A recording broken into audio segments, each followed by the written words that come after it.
Genius doctor Blackbelly miss C1 अध्याय 1 अतीत और वर्तमान।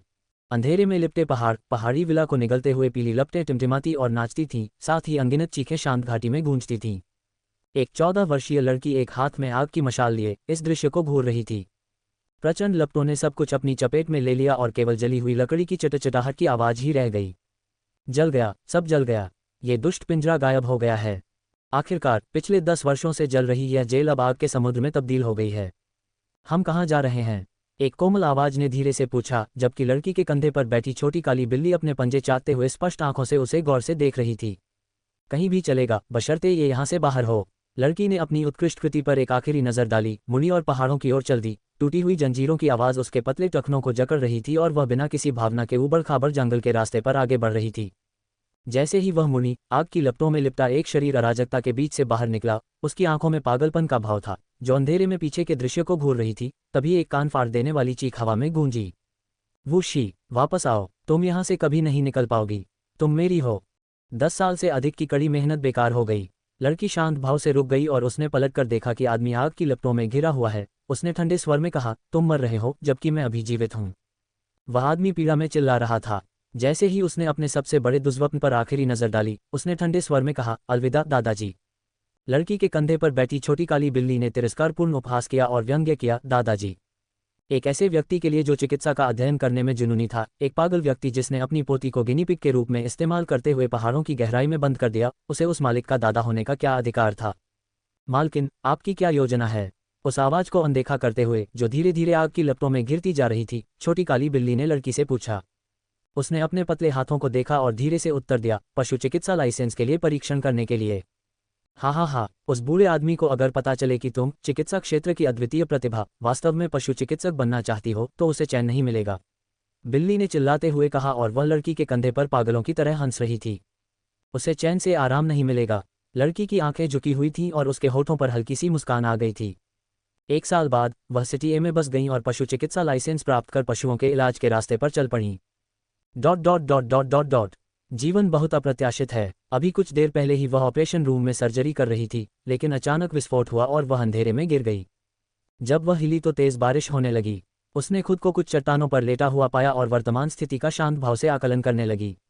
वह एक अजीब नई दुनिया में थी, एक मरती हुई आत्मा की जगह ले रही थी। और जब वह अपने दिमाग में उमड़ रहे विदेशी यादों के टुकड़ों को खोज रही थी, तो उसे एहसास हुआ कि यह नया वह वूशी के नाम से भी जाना जाता था, लेकिन एक उपनाम के साथ, Jun Wushi. Genius doctor Blackbelly Miss C2 अध्याय 2 स्वसहायता 1। लिनवान की पोती, जिसे लिन पैलेस की अत्यधिक लाड़ प्यार वाली यंग मिस के रूप में जाना जाता है। अभिमानी, घमंडी और अनुचित, हर कोई उसकी नज़र में एक छोटा सा अस्तित्व था, जिसमें राजघराने के लोग भी शामिल थे। लिनवांग और राज्य के संस्थापक सम्राट के बीच बहुत पुराना रिश्ता था। उनके बीच बहुत अच्छे संबंध थे और उन्होंने स्वर्ग से भाई होने की शपथ भी ली थी। जब क्यूई राज्य का गठन हुआ तो संस्थापक सम्राट ने व्यक्तिगत रूप से जून जियान को एक भव्य उपाधि लिनवांग प्रदान की, जिसने उसे लगभग राजसी सत्ता के समान शक्ति प्रदान की। पूरे राज्य में ये सबसे सम्मानित स्थानों में से एक है, यहाँ तक कि वर्तमान सम्राट को भी उनके प्रति विनम्र होना पड़ता है। लिनवांग के 2 बेटे हैं, हालांकि अपनी पोती जून वूशी के प्रति उनका अत्यधिक स्नेह चरम पर पहुंच गया है। जब वह दूसरे राजकुमार को पसंद करने लगी, तो लिनवांग ने सम्राट को दूसरे राजकुमार और उसकी पोती की सगाई करने के लिए मजबूर किया। हालांकि ये घमंडी महिला अब कुछ दांतेदार चट्टानों पर ऐसी दयनीय स्थिति में पड़ी थी, अगर वूशी की आत्मा न होती तो वह बस जंगल में फेंकी गई एक लाश होती। दोनों पैर फ्रैक्चर, बाईं ओर की 3 पसलियां टूटी, दाहिनी कलाई उखड़ी। इतनी ऊंचाई से गिरने के बाद भी यह शरीर चमत्कारिक रूप से बच गया है। जून वूशी के शरीर में एक और आवाज सुनाई दी। यह उस छोटी काली बिल्ली की परिचित आवाज थी जो 1 दशक से अधिक समय से उसके साथ थी और आश्चर्यजनक रूप से यह उसी शरीर में थी। अभी भी जीवित हूँ, जून वूशी ने चट्टानों पर लेटे हुए कहा। उसके चेहरे पर दर्द का कोई निशान नहीं था, जैसे कि शारीरिक दर्द का उसे कोई लेना देना नहीं था। बधाई हो मालकिन, आप एक बार फिर मौत से बच गई हैं। जून वूशी की छाती से काला धुआं निकला और एक छोटी सी काली बिल्ली में परिवर्तित हो गया, जो उसके बगल में घूम रही थी। वह एक विपत्ति से तो बच गई, लेकिन अभी भी मौत के दरवाजे के पास घूम रही थी। उसने महसूस किया कि उसकी ऊर्जा धीरे धीरे खत्म हो रही है, क्योंकि वह मूसलाधार बारिश से कांप रही थी जो उसके शरीर पर तेजी से बरस रही थी। उसे जल्दी से बारिश से बचने के लिए कोई जगह ढूंढनी थी, इससे पहले कि उसके शरीर का तापमान और गिर जाए। सौभाग्य से पास ही छोटी चट्टानों के नीचे एक गुफा थी। अपने दोनों हाथों पर भरोसा करते हुए और जीवित रहने के एकमात्र विचार के साथ वह खुद को गुफा की दिशा में घसीटती चली गई। उसके फटे पुराने कपड़े पसीने से भीगे हुए और मूसलाधार बारिश में भीगे हुए उसके जर्जर शरीर से लटक रहे थे। उसके पैरों पर लगे घावों से लाल खून बह रहा था, जो उस छोटे से रेंगते हुए शरीर पर बरस रही बेरहम बारिश से धुल गया था। छोटी काली बिल्ली ने गुफा की ओर जाते समय बीच बीच में प्रोत्साहन के तौर पर धक्का दिया। अपने दुर्बल शरीर में बची हुई सारी शक्ति को जुटाकर, यद्यपि दूरी अधिक नहीं थी, फिर भी यह एक स्थायी उपलब्धि थी। इतनी अधिक चोटों और उबड़-खाबड़ रास्ते के कारण उच्च सहनशक्ति वाले लोग भी कई बार बेहोश हो गए होंगे। जब वह अंततः अंधेरी गुफा में पहुंची तो उसका चेहरा पीला पड़ गया था, उसमें कोई रंग नहीं था। ठंडी गुफा की दीवारों से सटकर आखिरकार बारिश की बौछार से मुक्त होकर उसने राहत की एक छोटी सी सांस ली। अचानक उस गहरी अंधेरी गुफा के भीतर से एक भूतिया आवाज आई। कौन है ये? काली बिल्ली ने डरी हुई आवाज में पूछा, शरीर को झुकाते हुए जैसे ही वह वूशी के सामने झपटी। जाओ और देखो, वूशी ने घुटते हुए कहा, क्योंकि उसे अपनी वर्तमान स्थिति का पता था। बिना किसी चिकित्सा उपकरण के ऐसे वातावरण में अकेले वह अपना इलाज करने में असमर्थ है, इसलिए वह केवल अन्य संभावनाओं की तलाश कर सकती है। उसकी मदद के लिए आसपास किसी अन्य व्यक्ति का होना सर्वोत्तम होगा। आगे बढ़ते हुए छोटी काली बिल्ली आवाज के स्रोत की ओर बढ़ गई। अंधेरे में वूशी को किसी दूसरे व्यक्ति की उपस्थिति का एहसास हुआ। तुम मरने वाले हो, एक मर्दाना आवाज जिसमें थोड़ी सी चंचलता थी उसके सिर के ऊपर से आई। Genius doctor ब्लैकबेली। अध्याय 3 स्वसहायता 2। यद्यपि वूशी अंधेरे में उस आदमी की शक्ल नहीं देख पा रही थी, लेकिन वह जंजीरों की धातु की खनक जैसी परिचित आवाजें स्पष्ट रूप से सुन सकती थी। यह आदमी जंजीरों में जकड़ा हुआ था, इस उजाड़ चट्टान की गहराई के नीचे। जैसे ही उसने उस आदमी की आवाज सुनी, वह छोटी काली बिल्ली तुरंत धुएं के गुबार में बदल गई और तेजी से वूशी के शरीर में भाग गई। यह आदमी खतरनाक था। तुम जंजीरों में जकड़े हुए हो। वूशी ने उसकी आवाज की टोन को पूरी तरह से नजरअंदाज कर दिया, क्योंकि उसके दिमाग में सिर्फ एक ही विचार गूंज रहा था, यह आदमी उसकी मदद कर सकता है। उसे बस उसकी आज़ादी की जरूरत थी। तुम्हारा मतलब इन छोटी छोटी चीजों से है। अंधेरे में आदमी जंजीरें खींच रहा था। अंधेरी गुफाओं में एक गहरी चुंबकीय आवाज गूंज रही थी। मुझे लगता है ऐसा ही है। मैं तुम्हें मुक्त कर दूंगी, लेकिन तुम्हें मुझे बचाना होगा, वूशी ने हकलाते हुए कहा, क्योंकि वह शब्दों को बाहर निकालने के लिए संघर्ष कर रही थी। वह ठंड और दर्द से कांप रही थी। उसके शरीर का तापमान खतरनाक रूप से कम हो रहा था और उसका घायल शरीर जो गंभीर चोटों से भरा हुआ था, अगर उसने जल्दी कुछ नहीं किया तो वह टिक नहीं पाएगा। अंधेरे में खड़ा आदमी चुप रहा। उसे आश्चर्य हो रहा था कि यह आधी मरी हुई लड़की ऐसे शब्द कहेगी। चुप्पी का मतलब है सहमति, वूशी ने आत्मतर्क किया, क्योंकि उसके पास कोई अन्य विकल्प नहीं था, इसलिए उसने इस मौके पर जुआ खेलने का फैसला किया। अंधेरे में इधर उधर टटोलते हुए वह उस आदमी पर झुकी और अपने बालों से एक पतली पिन निकाली। वह एक डॉक्टर थी, चोर नहीं। उस मूर्ख ने एक बार उसके लिए ये करतब दिखाया था, उसे यकीन नहीं था कि वह इसे कर पाएगी या नहीं। वूशी के छोटे हाथ अंधेरे में इधर उधर टटोलते हुए जंजीरों तक पहुंचने की कोशिश कर रहे थे। एक डॉक्टर के नजरिए से वह महसूस कर सकती थी कि इस आदमी का शरीर असाधारण था। अपनी आखिरी बची हुई ऊर्जा का इस्तेमाल करते हुए वूशी ने अपने कमजोर कौशल से उस आदमी को मुक्त करने का प्रयास किया। उसने अपने जीवन में कभी इतना अनाड़ी महसूस नहीं किया था। अपनी सारी मेहनत के बाद उसने आखिरकार एक ताला खोल ही लिया। इस प्रयास के कारण उसकी सांसें तेज हो गई थीं और वह अपनी चेतना को खोने से बचाने के लिए संघर्ष कर रही थी। जैसी आपकी इच्छा। अंततः वह आदमी एक रहस्यमय गहरी मुस्कान के साथ बोला। उसकी गहरी मर्दाना आवाज पूरी गुफा में गूंज उठी। इससे पहले कि वह कुछ प्रतिक्रिया दे पाती, क्लिक क्लिक क्लिक, उसके चारों ओर टूटी हुई धातु की एक श्रृंखला की आवाज आई। वह अन्य 3 बेड़ियों से मुक्त हो गया, क्योंकि उसे कुछ गर्मी महसूस हुई और उसने उसे अपनी बाहों में खींच लिया और उसे गले लगा लिया। उसने उसे धीरे से उठाया और उसे उठाकर प्रकाश की ओर ले गया। बाहर बारिश लगातार जारी रही। हालांकि मौसम उदास था, लेकिन दिन का समय था और बस ये छोटी सी रोशनी उसके खूबसूरत चेहरे को दिखाने के लिए काफ़ी थी। उस आदमी के ऊंचे गालों की हड्डियां उसके चेहरे को पूरी तरह से उभार रही थीं और साथ ही उसके लंबे साटन के बाल भी आराम से नीचे लटक रहे थे। जब क्रिस्टल साफ बारिश का पानी उसकी गर्दन से नीचे बह रहा था तो यह भगवान का सबसे बेहतरीन काम था।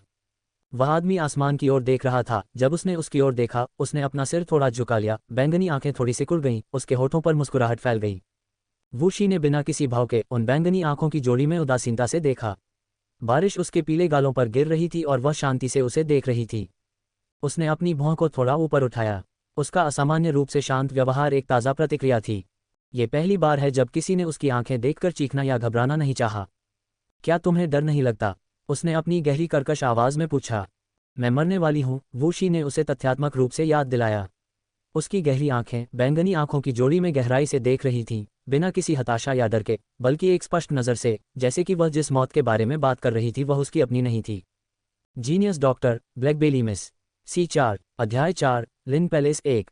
रहस्यमय आदमी ने अपनी बाहें उठाईं और अपनी भावनाओं को शांत करने की कोशिश की, जबकि गहरी काली ऑब्सीडियन आंखें उसे ठंडी नज़रों से घूर रही थीं, मानो वह उसे जमने ही वाला हो। वह उसके शांत व्यवहार को कैसे जगाना चाहता था और उसकी गति को बिगाड़ना चाहता था। ये लड़की अविश्वसनीय थी, वह ऐसी स्थिति में इतनी शांत कैसे हो सकती है। चिंता मत करो, मैं तुम्हें मरने नहीं दूंगा, उसने धीरे से कहा। मुझे घर भेज दो, उसने जवाब दिया। ये देखते हुए कि वह कितनी बुरी तरह घायल थी, उसके लिए सबसे अच्छा विकल्प और एकमात्र उपयोग ये था कि उसे उसके अपने घर वापस भेज दिया जाए। उसने एक शैतानी मुस्कान दी, नीचे झुका और वूशी को उसकी भौहों के बीच चूमा। जैसी तुम्हारी इच्छा, वह हंसा। वूशी की गहराई में छिपी छोटी काली बिल्ली डर गई थी, उसकी मालकिन का फायदा उठाया गया था। Dot dot dot dot dot Jun Wushi को लगा कि उसके आसपास का माहौल धीरे धीरे खत्म होता जा रहा है और वह अंधेरे में खोती जा रही है। जब वह आखिरकार हिली तो उसकी लंबी पलकें खुली और उसने खुद को एक आलीशान कमरे में एक अच्छे गर्म बिस्तर पर लेटा हुआ पाया। एक सफ़ेद बालों वाला बूढ़ा आदमी उसके बिस्तर के पास बैठा था और जब उसने देखा कि वह जाग गई है तो उसका पूरा चेहरा चमक उठा और उसने कहा, मूर्ख लड़की, तुम आखिरकार जाग गई। अपने दादाजी को मत डराओ। मूर्ख लड़की, ये सिर्फ एक संवेदनात्मक भावना है। तो क्या हुआ अगर तुम्हारे पास कोई नहीं है? तुम मुझे क्या समझती हो? मैं सर्वशक्तिमान लिनवांग हूँ। मैं तुम्हारा साथ दूंगा चाहे कुछ भी हो जाए। डरने की कोई बात नहीं है, जून जियान ने गुस्से से कहा। दादाजी, वूशी ने अपनी भौहें सिकोड़ लीं क्योंकि शव की यादें उसके दिमाग में कौंध गईं। उसके बिस्तर के पास बैठा बूढ़ा आदमी कोई और नहीं बल्कि किंगडम ऑफ क्यूई का लिनवांग था, जो कि पूर्व का दादा भी है, जून जियान। जून जियान ने जो उल्लेख किया, अनुबंधात्मक भावना इस दुनिया के लिए अद्वितीय थी। जब कोई बच्चा इस दुनिया में जन्म लेता है तो संवेदात्मक आत्माएं मानव आत्मा के साथ एक बंधन बनाती हैं और संवेदात्मक आत्माएं आत्मा में सो जाती हैं और केवल 14 वर्ष की आयु में ही जागती हैं। दाहिने हाथ की अनामिका पर एक अंगूठी दिखाई देगी। प्रत्येक आत्मा आत्मा के विकास की तरह है, जहां प्रत्येक व्यक्ति की संवेदात्मक आत्मा का रूप अलग होता है। कुछ को एक शक्तिशाली हथियार में संघनित किया जा सकता है जबकि कुछ शक्तिशाली जानवरों में रूपांतरित हो सकते हैं। कुछ दिन पहले जुनवूशी का 14वां जन्मदिन था और एक आध्यात्मिक जागृति होनी चाहिए थी, लेकिन पूरे दिन कुछ नहीं हुआ। इसके बाद से उसे बेकार करार दे दिया गया। इस दुनिया में जहां किसी का भविष्य उसकी संवेदात्मक आत्मा की ताकत से निर्धारित होता है, उन लोगों को बर्बाद समझा जाता है जिनके पास कोई भी नहीं है। जून वूशी ने इस बात पर विश्वास करने से इनकार कर दिया और उसे जीवन में कभी इतना बड़ा झटका नहीं लगा था। वह वास्तव में पूरे 2 दिनों के लिए लापता हो गई थी। जून जियान हैरान था, ये सोचकर कि उसकी यह गर्वित पोती इस भारी झटके को बर्दाश्त नहीं कर सकी और वास्तव में आत्महत्या करने का प्रयास किया। जून वूशी चुप रही। आत्महत्या कर लूँ? मुझे ऐसा नहीं लगता। इस शरीर की सारी यादें विरासत में पाने के बाद वूशी को किसी और से ज्यादा स्पष्ट रूप से पता था कि यह निश्चित रूप से आत्महत्या नहीं थी। उसने लिन पैलेस इसलिए छोड़ा क्योंकि 3 दिन पहले दूसरे राजकुमार ने उससे मिलने का इंतजाम किया था। जैसा कि पिछली जून वूशी उदास थी कि उसके पास कोई अनुबंध भावना नहीं थी, जब उसके प्यारे दूसरे राजकुमार ने उससे मिलने के लिए कहा तो उसने तुरंत सहमति दे दी थी। वह अपने प्यारे राजकुमार से सांत्वना पाने के लिए तरस रही थी। हालांकि जब वह नियत स्थान पर पहुंची तो उसके सुंदर राजकुमार के स्थान पर काले कपड़े पहने एक रहस्यमयी नकाबपोश व्यक्ति खड़ा था। Genius doctor Blackbelly miss C5 अध्याय 5 लिन पैलेस 2। उसी आदमी ने उसे घायल किया और रसातल में धकेल दिया। अगर चट्टान के पास उगे पेड़ों ने उसे गिरने से नहीं रोका होता तो उसे जीवन में ये दूसरा मौका नहीं मिलता। आत्महत्या नहीं, बल्कि हत्या। जून वूशी के दिमाग ने तुरंत स्थिति पर विचार किया। काले रंग का वह नकाबपोश आदमी दूसरा राजकुमार था या नहीं, इससे कोई फर्क नहीं पड़ता। ये निश्चित रूप से किसी न किसी तरह से उससे संबंधित था। जून जियान ने अपने कुलीन सैनिकों रुईलिन सेना के साथ राज्य की सीमाओं के विस्तार में बहुत योगदान दिया था। कोई भी उनसे उलझना नहीं चाहता था जब तक कि वे मौत को दावत न दे रहे हों। यहाँ तक कि वर्तमान सम्राट भी जून जियान के प्रति विनम्र है। महामहिम अभी भी लिन पैलेस का बहुत ख्याल रखते हैं, लेकिन जून परिवार का पतन स्पष्ट है। जून जियान के 2 बेटे थे, लेकिन एक की मृत्यु हो गई और दूसरा विकलांग हो गया, जिससे केवल एक आवारा जून वूशी बच गया जो केवल अपनी नाक बादलों में रखना जानता था। जून परिवार का भविष्य अंधकार में लग रहा था। ये कहा जा सकता है कि आज का लिन पैलेस सिर्फ एक कागजी शेर है। मुख्य बिजलीघर जून जियान पहले से ही 70 साल से अधिक पुराना था। आखिरकार वह बहुत कुछ झेल चुका है, खासकर उस महान युद्ध के बाद जिसके कारण उसे अपने सबसे बड़े बेटे को खोना पड़ा और अपने छोटे बेटे को अपंग करना पड़ा। सभी कठिनाइयों ने जून जियान के स्वास्थ्य को खराब कर दिया था, साथ ही कभी कभी बीमारियों का सामना करना पड़ता था और उसकी उम्र, उसे डर था कि अब उसके पास ज्यादा समय नहीं बचा है। हाल ही में शाही परिवार लिन महल के प्रति अधिक स्पष्ट रूप से व्यवहार कर रहा है। जून वूशी की मुलाकात संभवतः लिन पैलेस के प्रति शाही परिवार की मंशा थी। ये स्पष्ट है कि दूसरा राजकुमार अब लिन पैलेस का सम्मान नहीं करता है और यहाँ तक कि इतनी बेशर्मी से कार्य करने का साहस भी करता है। काली बिल्ली बुदबुदाई। पहले तो उसने सोचा था कि उसकी मालकिन ने अच्छे घर में पुनर्जन्म लिया है, लेकिन उसने यह नहीं सोचा था कि वह ऐसी स्थिति में फंस जाएगी जहां उसे अभी भी अपने अस्तित्व के लिए संघर्ष करना पड़ेगा। जून वूशी ने अपनी भौं को थोड़ा ऊपर उठाया।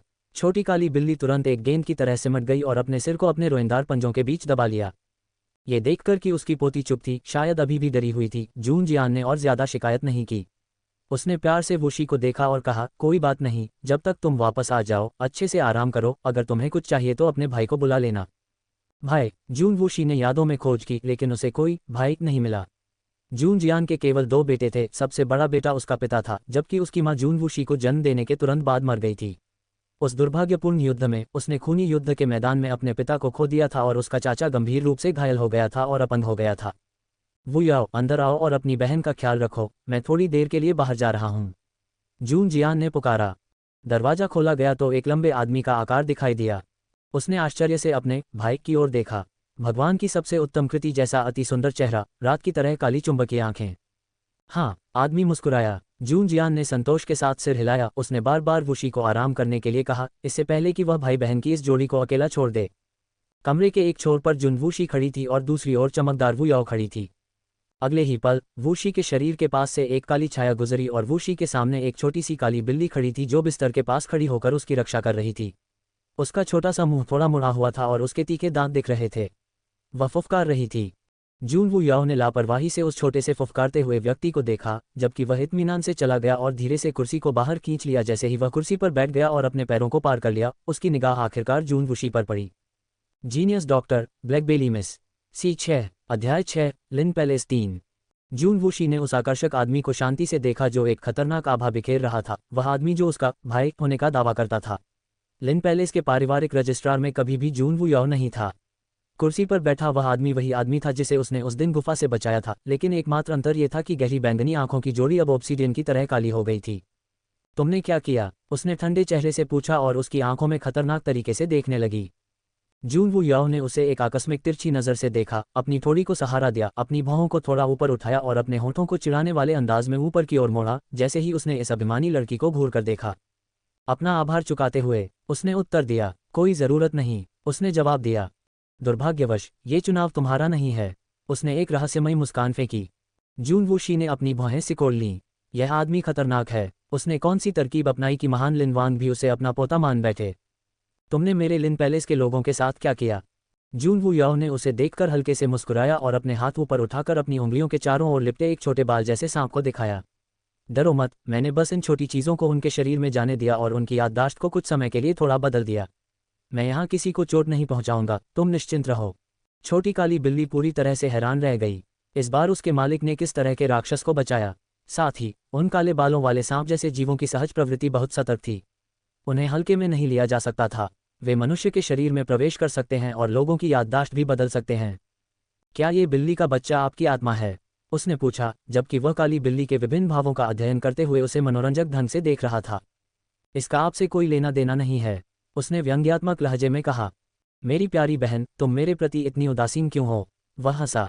ये जगह तुम्हारे लिए नहीं है, अब तुम्हारे जाने का समय आ गया है, उसने कहा। उसके मन में उथल पुथल मची हुई थी। यह आदमी बहुत खतरनाक था। लिन पैलेस में उसके रहने से कुछ भी अच्छा नहीं होगा। जैसे ही जून वू याओ ने अपनी आवाज़ कम की और मुस्कुराया, अचानक शक्ति का एक उछाल महसूस किया जा सकता था, क्योंकि उन काले बालों जैसे सांपों ने उसकी उंगलियों पर बेतहाशा नृत्य करना शुरू कर दिया था। इतने निर्दयी मत बनो, तुमने मुझे बचाया, मैं बस अपने दुश्मनों से बदला लेना चाहता हूँ। यदि तुम मेरे इस छोटे से अनुरोध को भी स्वीकार नहीं कर सकते तो मैं केवल तुम्हारे लिन पैलेस के लोगों के शरीर में इन छोटी चीज़ों को नष्ट कर सकता हूँ। बस इतना ही है। अगर इन्हें जबरन भीतर से नष्ट कर दिया गया तो मुझे डर है कि वे पीड़ित हो सकते हैं। मुझे आश्चर्य है कि लिन पैलेस का क्या होगा।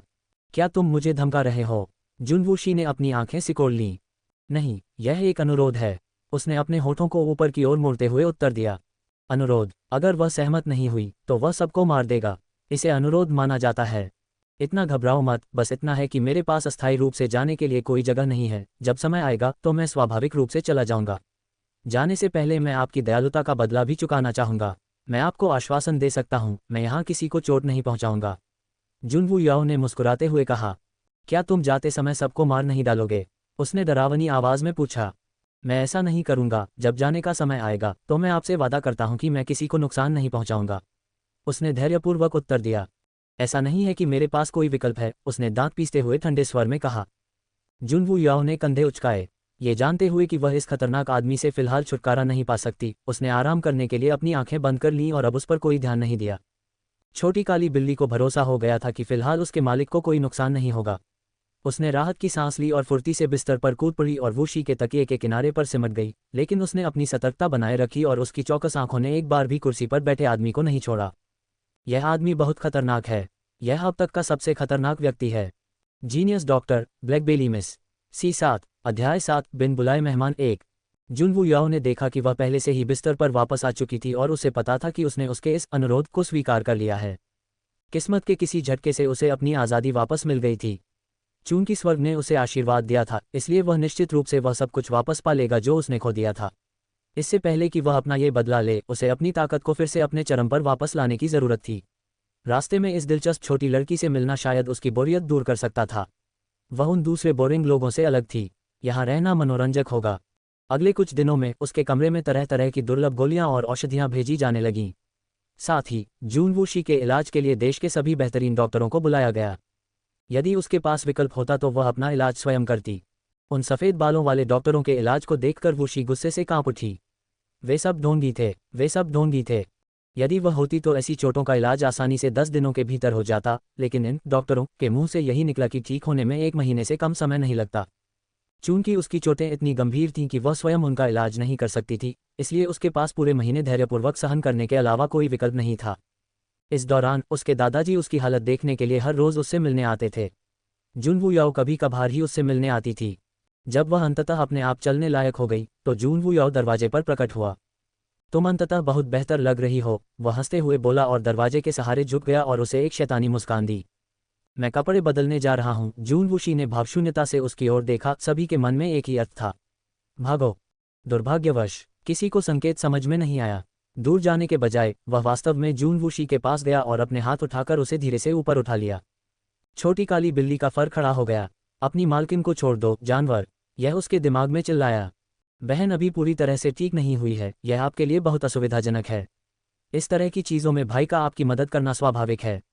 जब उसने अपनी बात खत्म की तो जुनवू याओ ने जलती हुई आंखों की काली जोड़ी को पूरी तरह से अनदेखा कर दिया, क्योंकि वह अपनी प्यारी बहन को बिस्तर पर ले गया और उसके लिए साफ कपड़े चुनने लगा और जूनवूशी को कपड़े पहनाने लगा। उद्धरण चिन्ह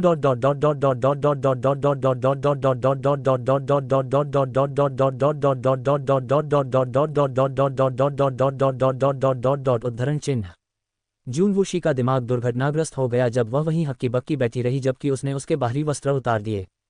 चिकित्सा स्थितियों के अलावा अतीत या वर्तमान की बात करें तो वूशी का कभी भी विपरीत लिंग के साथ कोई अंतरंग संपर्क नहीं रहा। उसने तो बस अपनी ही मदद की। जून वूशी ने उसे एक मृत दृष्टि से देखा और अपने होठों को कसकर बंद कर लिया।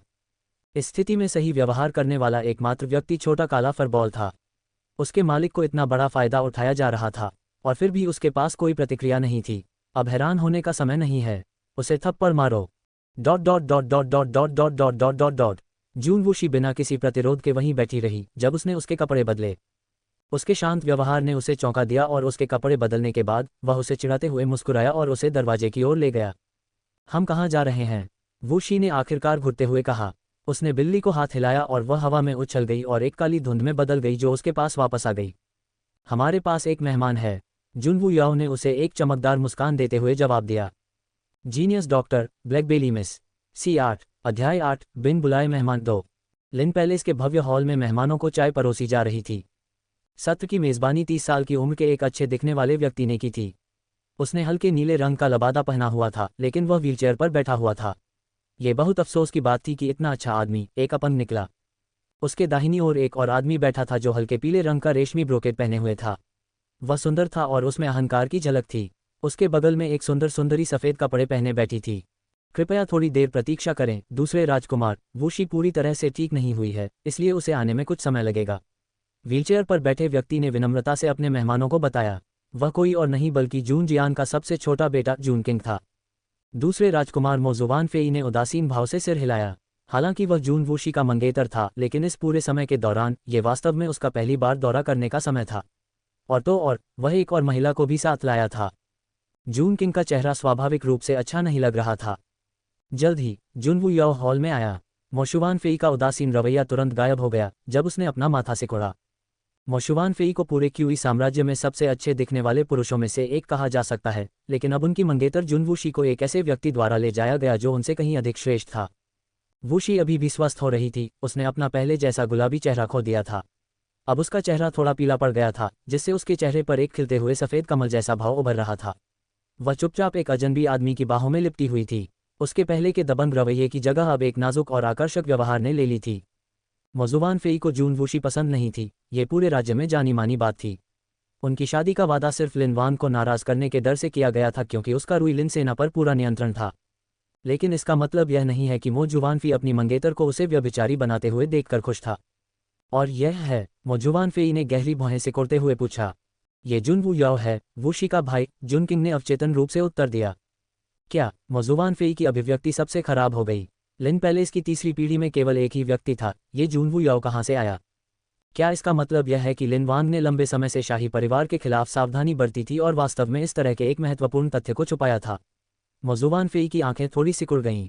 नहीं, वू याओ एक अनाथ है जिसे मेरे पिता ने पाला है और उसे बाहर ही पाला था। इस बार चूंकि वूशी गंभीर रूप से घायल हो गई थी, पिता की खराब सेहत के कारण मैं उसकी मदद नहीं कर सकता था, इसलिए हमने उसकी देखभाल के लिए वू याओ को वापस बुलाने का फैसला किया। जून किंग ने जवाब दिया। उनका कोई खून का रिश्ता नहीं था। मौजुवान फेई ने राहत की सांस ली। शुरू से ही मौजुवान फेई को जून वूशी की परवाह नहीं थी। जून वू याओ और जून वूशी धीरे धीरे अपनी सीटों पर बैठ गए। उसने सामने वाले जोड़े को एक सहज नज़र से देखा और चुपके से हंसी उड़ाई। तो यह वही आदमी था जिस पर असली वूशी इतनी मोहित थी। हालांकि उसे उसके बगल में बैठी महिला के बारे में कुछ याद नहीं था। इंपीरियल फादर को पता चला कि वूशी घायल है, इसलिए उन्होंने कुछ टॉनिक भेजे। युन जियान आसपास ही थी और मैंने उसे आकर चोट देखने के लिए कहा। युन जियान चिकित्सा में कुशल है और यह बेहतर है कि वह ये सुनिश्चित करने के लिए कि तुम ठीक हो जाओ, एक बार देख ले। उसकी उदासीन अभिव्यक्ति पहले ही वापस आ चुकी थी। हालांकि जब भी वह उस महिला का जिक्र करता तो वह उसे प्यार से देखता और जब भी वह उसका नाम लेता तो उसका स्वर नर्म हो जाता। वह नज़र ऐसी थी मानो वह अपनी प्रेमिका को देख रहा हो। Genius doctor Blackbelly miss C9 अध्याय 9 बिन बुलाए मेहमान 3। वह बदमाश छोटी काली बिल्ली जुन वूशी के दिमाग में गूंज उठी। अपनी मंगेतर के सामने वह वास्तव में किसी अन्य महिला के साथ छेड़खानी कर रहा था। जून वूशी जो पूरे समय चुप रही थी, अंततः बोली, कोई ज़रूरत नहीं है। इस दुनिया के डॉक्टरों ने उसे काफ़ी परेशान कर दिया है। जुन वूशी के इनकार के कारण मौजुवान फेई और उसके साथी का मुस्कुराता हुआ चेहरा खराब हो गया था। मौजुवान फेई ने अपनी नाराजगी व्यक्त की और कहा, युन जियान किंग युन कबीले के संप्रभु का प्रत्यक्ष शिष्य है। किंग युन कबीला? जून वूशी ने अपनी भौं को थोड़ा ऊपर उठाया, यहाँ तक कि जून किंग के चेहरे पर भी आश्चर्य का भाव झलक रहा था। क्यूई साम्राज्य के बाहर कई प्रमुख शक्तियाँ थीं, जिनमें से एक किंग युन कबीला था। वे महाद्वीपों में अच्छी तरह से प्रसिद्ध हैं और पीढ़ियों से चिकित्सा के क्षेत्र में निर्विवाद रहे हैं। उनके पास प्रतिभाशाली लोगों को पैदा करने का एक लंबा इतिहास है, जिनमें से प्रत्येक का नाम इतना प्रसिद्ध था कि वह पूरे महाद्वीप को हिला सकता था। सबसे प्रसिद्ध उनका संप्रभु था, जिसके पास एक संत जैसी क्षमता थी, जिसने हर राज्य का सम्मान प्राप्त किया। यदि उन्होंने किंग्यू कबीले को नाराज किया तो क्यूई साम्राज्य निश्चित रूप से हार जाएगा। बायुन जियान सम्राट की शिष्या थी, जिसका अर्थ था कि कबीले में उसका दर्जा काफ़ी ऊंचा था। मौशुवान फी द्वारा उसका परिचय कराए जाने के बाद बायुन जियान ने अपनी ठुड्डी को थोड़ा ऊपर उठाया और उसके चेहरे के भाव स्पष्ट दिखाई देने लगे, तथा वह एक अलौकिक रूप का था। मैंने युन जियान को आमंत्रित करने के लिए बहुत प्रयास किया। इसके अलावा वूशी में कोई संवेदात्मक भावना नहीं है। अगर वह ठीक नहीं हुई तो उसका क्या होगा? हालांकि हम एक दूसरे के लिए किस्मत में नहीं हैं, फिर भी कोई बात नहीं, एक परिचित या यहाँ तक कि एक दोस्त के रूप में मुझे भी उसकी मदद करनी चाहिए। मौजुवान फेई ने आखिरकार अपने इरादे बता दिए। जुन किंग का चेहरा कोयले की तरह काला हो गया था। इससे पहले मौशुवान फेई ने जुन वूशी को अपनी मंगेतर के रूप में चुना था, जो पूरी तरह से लिन पैलेस की सैन्य शक्ति के कारण था, लेकिन अब उसे डरने की कोई बात नहीं थी, क्योंकि उसे और भी मजबूत समर्थन मिल गया था। यहाँ तक कि जुन जियान की सैन्य शक्ति चाहे कितनी भी बड़ी हो, किंग युन कबीले की प्रतिद्वंद्वी नहीं है। मौजुवान फी का उद्देश्य बहुत स्पष्ट था, वह इस विवाह सगाई को तोड़ना चाहता था। क्या इसका मतलब यह है कि दूसरा राजकुमार हमारी वूशी के साथ आपकी सगाई तोड़ना चाहता है? जून किंग व्हीलचेयर को इतनी जोर से पकड़ रहा था कि उसके पौ सफ़ेद हो गए। ये काफ़ी परेशान करने वाला है। हालांकि वूशी के प्रति मेरी कोई भावना नहीं है। जब से मैंने उसका स्नेह प्राप्त किया है, मैं साथ रहने की कोशिश करना चाहता था और देखना चाहता था कि क्या हम आगे बढ़ सकते हैं। लेकिन इतना समय हो गया है, मेरे मन में वास्तव में उसके प्रति कोई भावना नहीं है और यह निर्धारित किया गया है कि उसके पास कोई अनुबंध की भावना नहीं है। हम एक दूसरे के लिए किस्मत में नहीं हैं। मौजुवान फेई ने धैर्यपूर्वक समझाया। वह ऐसी बिगड़ल और घमंडी लड़की से शादी कैसे कर सकता है जिसमें अनुबंध की भावना भी नहीं है? चाहे वह जो भी हो, वह एक राष्ट्र का राजकुमार था। वह एक बर्बाद लड़की से शादी करके कैसे हंसी का पात्र बन सकता है? उसे जून वूशी की कोई परवाह नहीं थी और उसने उसके प्रति उसके मोह के साथ साथ उसकी स्थिति को बेकार बताकर उसे पूरी तरह से अपमानित किया था। उसने सारा दोष उस पर डाल दिया और अपना सारा दोष मिटा दिया। जून किंग का चेहरा पहले से ही पीला पड़ चुका था। वह चुपचाप खुद को कोस रहा था और खुद की बेकारी को दोष दे रहा था। उसकी विकलांगता के कारण दूसरे लोग उसके ही घर में उसकी भतीजी को परेशान कर रहे थे, फिर भी वह अपनी कीमती चीज की रक्षा के लिए कुछ नहीं कर सका। क्या लिन पैलेस में इतनी गिरावट आ गई है? जून किंग वूशी की उदास अभिव्यक्ति को बर्दाश्त नहीं कर सका। ये जानते हुए कि वह मुजुवान फेई के साथ कितनी मोहित थी, उसके घमंडी स्वभाव के साथ, और अब वह उसी आदमी द्वारा अपमानित थी जिसके लिए उसने प्यार किया था, वह इसे कैसे सहन कर सकती थी। हालांकि उसने जो देखा उससे वह दंग रह गया। उसकी आंखों के सामने कोई नाटक नहीं चल रहा था, बल्कि जो उसने देखा वह उसकी उम्मीदों से बिल्कुल अलग था। जून वूशी ने एक ऊंचे और उदासीन आभा के साथ मुजुवान फेई और बाई युनजियान पर लापरवाही से नजर डाली। Genius doctor Blackbelly miss C10 अध्याय 10 बिन बुलाए मेहमान 4। वह उसे गुस्सा नहीं आया, बस इतना ही। जुनवूशी ने उदासीनता से उनकी ओर देखा। उसकी शांति ने न केवल जुनकिंग को बल्कि मोजुवान फेई को भी अवाक कर दिया था। यह उनकी उम्मीदों से परे था। जब वह सगाई करना चाहती थी तो उसने अपनी शक्ति के अनुसार हर संभव प्रयास किया, यहाँ तक कि अपने दादाजी के पद का दुरुपयोग करके उन्हें सहमत करने की कोशिश भी की। हालांकि अब जब उन्होंने खुद ही विवाह को रद्द करने की घोषणा कर दी है तो उसने ऐसा व्यवहार किया जैसे कि उसका इससे कोई लेना देना ही न हो। जूनवूशी, चलो अपने अपने रास्ते चलते हैं। युनजियान को तुम्हें ठीक करने दो और हम एक दूसरे के लिए अब से कुछ भी ऋणी नहीं रहेंगे। मोजुवान फेई ने अपनी आंखें सिकोड़ ली क्योंकि वह उसे समझ नहीं पाया था।